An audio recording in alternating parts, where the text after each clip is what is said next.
Punjab police ने mobile police station और licensing units की कारकर्दगी रिपोर्ट जारी कर दी। पंजाब पुलिस के मुताबिक नवंबर 2025 से 27 अजला में मोबाइल पुलिस स्टेशन और लाइसेंसिंग यूनिट्स फाल हैं। 3 माह में 2,10,000 शहरियों की ऑन रोड लाइसेंसिंग सहूलियात फराहम की जा रही हैं। 76,000 से ज्यादा शहरियों ने लर्निंग लाइसेंस हासिल किया। 1 लाख से ज्यादा शहरियों ने मोबाइल लाइसेंस यूनिट से फ्रेश रेगुलर लाइसेंस बनवाए। 35,000 शहरियों ने मोबाइल यूनिट से लाइसेंस की तजदीद करवाई। वज़ीर आला पंजाब के विजन के तहत खवातीन को बाइख्तियार बनाने का अमली इक़दाम जारी। लाहौर, रावलपिंडी, गुजरांवाला, फैसलाबाद, सियालकोट और मुल्तान में पिंक यूनिट्स फाल। 32,000 खवातीन को पिंक मोबाइल यूनिट ने लाइसेंस सहूलत फराहम की। 4,000 से ज्यादा शहरियों को इनकी दहलीज पर इंसाफ फराहम किया गया। डीआईजी ट्रैफिक पंजाब वकास नजीर ने कहा, इंसाफ की फराहमी को शहरियों के दहलीज पर यकीनी बना रहे हैं।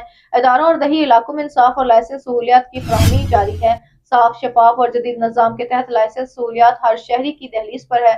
मोबाइल पुलिस स्टेशन और लाइसेंस यूनिट्स और शफाफियत की नई रोशनी मिसाल है।